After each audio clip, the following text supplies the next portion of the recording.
Online ವ್ಯವಸ್ಥೆಯ ಅನಾನುಕೂಲದಿಂದ ಪುರಸಭೆ ವ್ಯಾಪ್ತಿಯಲ್ಲಿ ಇ-ಸ್ವತ್ತು ಹಾಗೂ ಖಾತೆ ಮ್ಯೂಟೇಷನ್ ಲಭ್ಯವಾಗದೆ ಸಾರ್ವಜನಿಕರು ಪರದಾಡುವಂತಾಗಿದೆ ಎಂದು ಪಾಂಡವಪುರ ಪುರಸಭೆ ಸದಸ್ಯ ಮಹಾತ್ಮ ಗಾಂಧಿ ನಗರ ಚಂದ್ರು ಆರೋಪಿಸಿದರು.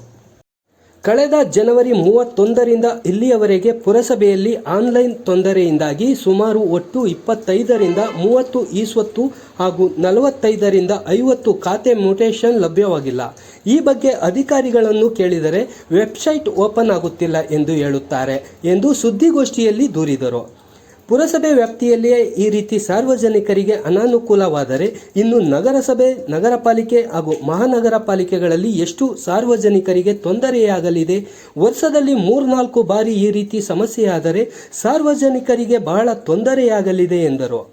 ಹೀಗಾಗಿ ಈ ಕೂಡಲೇ ಪೌರಾಡಳಿತ ಸಚಿವರು, ಪೌರಾಡಳಿತ ಇಲಾಖೆ ಅಧಿಕಾರಿಗಳು, ನಗರಾಭಿವೃದ್ಧಿ ಇಲಾಖೆ ಕಾರ್ಯದರ್ಶಿಗಳು, ಪೌರಾಡಳಿತ ಇಲಾಖೆ ನಿರ್ದೇಶಕರು ಹಾಗೂ MRC ಜಂಟಿ ನಿರ್ದೇಶಕರು ಸರಿಪಡಿಸಬೇಕು. ಇಲ್ಲದಿದ್ದರೆ ಪುರಸಭೆ ಸದಸ್ಯರೊಡಗೂಡಿ ಪ್ರತಿಭಟನೆ ನಡೆಸಬೇಕಾಗುತ್ತದೆ ಎಂದು ಎಚ್ಚರಿಸಿದರು. ಗೋಷ್ಠಿಯಲ್ಲಿ JDS ಮುಖಂಡ ತಿರುಮಲಾಪುರ ಜಯರಾಮ್ ಉಪಸ್ಥಿತರಿದ್ದರು. ಈ ಬಗ್ಗೆ ಪುರಸಭೆ ಮುಖ್ಯಾಧಿಕಾರಿ ಸತೀಶ್ ಕುಮಾರ್ ಈ ರೀತಿ ಪ್ರತಿಕ್ರಿಯಿಸಿದ್ದಾರೆ. ಈ ದಿನ ಪತ್ರಿಕೆ ಪ್ರಕಟಣೆ ಕರೆದಿರುವ ಉದ್ದೇಶನದಷ್ಟೇ, ಇತ್ತೀಚೆಗೆ ಏನು ರಾಜ್ಯ ಸರ್ಕಾರ ಕಾವೇರಿ ತಂತ್ರಾಂಶ ಆನ್ಲೈನ್ ಮೂಲಕ ಎಲ್ಲ ಸಾರ್ವಜನಿಕರಿಗೆ ಅನುಕೂಲ ಆಗಲಿ ಅಂತ ನೋಡಿದ್ದಾನೆ. ಈ ಆಸ್ತಿ ನೋಂದಣಿ ಕಾರ್ಯವನ್ನು ತಾಂತ್ರಿಕತೆ ಮೂಲಕ ತಂದಿದೆ. ಅದನ್ನು ಸ್ವಾಗತನೂ ಮಾಡ್ತೀವಿ ನಾವು. ಆದರೆ ಇತ್ತೀಚಿನ ದಿನಗಳಲ್ಲಿ ಈ ಆನ್ಲೈನ್ನಿಂದ ಆಗುತ್ತಿರುವ ಅನಾನುಕೂಲಗಳು ಯಾವ ರೀತಿಯಾಗಿದ್ದಾವೆ ಅಂತಂದರೆ, ನಮ್ಮ ಪಾಂಡವಪುರ ಪುರಸಭೆಯಲ್ಲಿ ದಿನಾಂಕ 31/1/2025ರಿಂದ ಸುಮಾರು ಆಗಲೇ 21 ದಿನ ಆಗಿದೆ. 21 ದಿನದಿಂದನೂ ಕೂಡ ಯಾವುದೇ ಇ-ಸ್ವತ್ತು ಆಗ್ತಾ ಇಲ್ಲ, ಖಾತೆಗಳು ಮ್ಯೂಟೇಷನ್ಗಳಾಗ್ತಾ ಇಲ್ಲ.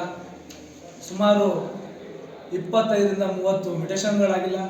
40ರಿಂದ 50 ಈ ಖಾತೆಗಳಾಗ್ತಾ ಇಲ್ಲ. ಇದು ಸಾರ್ವಜನಿಕರಿಗೆ ತುಂಬ ತೊಂದರೆ ಆಗ್ತಾ ಇದೆ. ನಾವೇನು ಮಾಡ್ತೀವಿ, ಸಾರ್ವಜನಿಕರು ನಮ್ಮ ಹತ್ರ ಬಂದು ಕೌನ್ಸಿಲರ್ ಹತ್ರ ಬಂದಿದ್ದಾನೆ, ಸರ್ ಈ ಆಸ್ತಿ ಮಾಡಿಸ್ಕೊಡಿ, ಖಾತೆ ಮಾಡಿಸ್ಕೊಡಿ ಅಂತಂದಾಗ ನಾವು ಬಂದಿಲ್ಲಿ ಅಧಿಕಾರಿಗಳ ಹತ್ರ, ಸರ್ ಯಾಕೆ ಆಗ್ತಾ ಇಲ್ಲ, ಯಾಕೆ ಮಾಡ್ತಾರ ನೀವು ಅಂತಂದಾಗ ಅವರು, ಇಲ್ಲ ಸರ್ ಅದು ವೆಬ್ಸೈಟ್ ಓಪನ್ ಆಗ್ತಾ ಇಲ್ಲ, ನಾವು ಅದನ್ನು ಕಂಪ್ಲೇಂಟ್ ಮಾಡಿದ್ದೀವಿ. ಇದ್ಯಾವುದು ಕೂಡ ಸರ್ಕಾರ ಲೆವೆಲ್ ಒಂದು ಮನೋಭಾವದಲ್ಲಿ ಅವ್ರು ಹೇಳ್ತಾ ಇದ್ದಾರೆ. ನಾವು ಈ ಮೂಲಕ ಕೇಳ್ಕೊಳ್ಳೋದು ಏನು ಅಂತಂದರೆ, ನಮ್ಮ ಪುರಸಭೆಯಲ್ಲಿ ಈ ರೀತಿ ಆದರೆ ಈ ರಾಜ್ಯದಲ್ಲಿ ಎಷ್ಟು ಮಹಾನಗರ ಪಾಲಿಕೆಗಳಿವೆ, ಎಷ್ಟು ಪುರಸಭೆಗಳಿವೆ, ಎಷ್ಟು ನಗರ ಪಾಲಿಕೆಗಳಿವೆ, ಅಲ್ಲಿ ಸಾರ್ವಜನಿಕರುಗಳ ಕಚೇರಿಗಳು ಏನಾಗ್ತಾ ಇದ್ದಾವೆ? ಅದರಿಂದ ನಾನು ಸಂಬಂಧಪಟ್ಟಂತಹ ಮಾನ್ಯ ಪೌರಾಡಳಿತ ಸಚಿವರಿಗೂ ಪೌರಾಡಳಿತ ಇಲಾಖೆಗೂ, ಮಾನ್ಯ ಕಾರ್ಯದರ್ಶಿಯವರು ನಗರಾಭಿವೃದ್ಧಿ ಇಲಾಖೆ, MRC ಸಾಫ್ಟ್ವೇರ್ ಇಲಾಖೆಯವರಿಗೂ, ಮಾನ್ಯ ನಿರ್ದೇಶಕರು ಪೌರಾಡಳಿತ ಇಲಾಖೆ, ಜಂಟಿ ನಿರ್ದೇಶಕರು MRC, ಇವ್ರಿಗೆಲ್ಲರಿಗೂ ಕೂಡ ನಾವು ಈ ಮೂಲಕ ಕೇಳ್ಕೊಳ್ಳೋದೇನಂತಂದರೆ, ಮೊದಲು ಸಾರ್ವಜನಿಕರಿಗೆ ಅನುಕೂಲ ಆಗುವ ರೀತಿಯಲ್ಲಿ ಮೊದಲು ಈ ಆನ್ಲೈನ್ ವ್ಯವಸ್ಥೆಯನ್ನು ಸರಿಪಡಿಸಿದ್ದೇನೆ. ಸಾರ್ವಜನಿಕರಿಗೆ ಯಾವುದೇ ರೀತಿ ತೊಂದರೆ ಆಗ್ದಂಗೆ ಆದಷ್ಟು ಬೇಗ, ವರ್ಷದಲ್ಲಿ 3 ಬಾರಿ 4 ಬಾರಿ ಇದೇ ಆದರೆ ಸಾರ್ವಜನಿಕರು ಏನಾಗಬೇಕು, ಸಾರ್ವಜನಿಕರು ಪಡ್ತಾ ಇರುವಂಥ ಕಷ್ಟಗಳು ಅಷ್ಟಿಷ್ಟಲ್ಲ. ದಯಮಾಡಿ ಈ ಕೂಡಲೇ ಸಂಬಂಧಪಟ್ಟಂತಹ ಈ ಇಲಾಖೆಗೆ ಯಾರ್ಯಾರು ಒಳಪಡ್ತಿರೋ ಅವರೆಲ್ಲರೂ ಇದನ್ನು ಎಚ್ಚೆತ್ಕೊಂಡಿದ್ದೇನೆ, ಬೇಗ ಇದನ್ನು ರೆಡಿ ಮಾಡಬೇಕು. ಇಲ್ಲ ಅಂತಂದರೆ ಮುಂದಿನ ದಿನಗಳಲ್ಲಿ ಸಾರ್ವಜನಿಕರ ಒಳಗೂಡಿ ಒಂದು ದೊಡ್ಡ ಮಟ್ಟದ ಪ್ರತಿಭಟನೆ ಮಾಡಬೇಕಾಗುತ್ತೆ. ದಯಮಾಡಿ ಈ ಸಂಬಂಧಪಟ್ಟಂತಹ ಇಲಾಖೆಯವರು ಬೇಗ ಇದನ್ನ ಸರಿಪಡಿಸಬೇಕು ಅಂತ ಹೇಳ್ತಾ ಪಾಂಡವಪುರ ನಾಗರಿಕರ ಪರವಾಗಿ ಇವತ್ತೊಂದು ಪತ್ರಿಕಾ ಪ್ರಕಟಣೆಯನ್ನು ಮಾಡ್ತಾ ಇದ್ದೀವಿ. ಮುಂದಿನ ದಿನಗಳಲ್ಲಿ ಎಲ್ಲ ಪುರಸಭೆ ಸದಸ್ಯರುಗಳು ಎಲ್ಲರೂ ಪಕ್ಷಾತೀತವಾಗಿ ನಾವೆಲ್ಲರೂ ಹೋರಾಟ ಮಾಡಬೇಕಾದಂಥ ದಿನಗಳು ಈ ಸರಿಪಡಿಸಿದವರೇ ದೂರ ಇರಲ್ಲ ಅಂತ ಹೇಳ್ತಾ, ದಯಮಾಡಿ ಇದನ್ನು ಸರಿಪಡಿಸ್ಬೇಕಂತ ಹೇಳ್ತಾ ತಮ್ಮ ಮೂಲಕ ಕೇಳ್ಕೊಳ್ತಾ ಇದ್ದೀವಿ.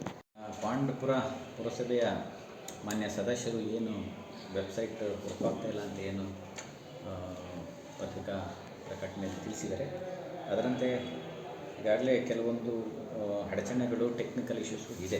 ನಾವು ಈಗಾಗಲೇ MRC ಅವರಿಗೆ ಬಗ್ ಫೈಲ್ ಮೂಲಕ ಏನು ಅಡಚಣೆ ಆಗಿದೆ ಅದನ್ನೆಲ್ಲ ತಿಳಿಸಿದ್ದೀವಿ.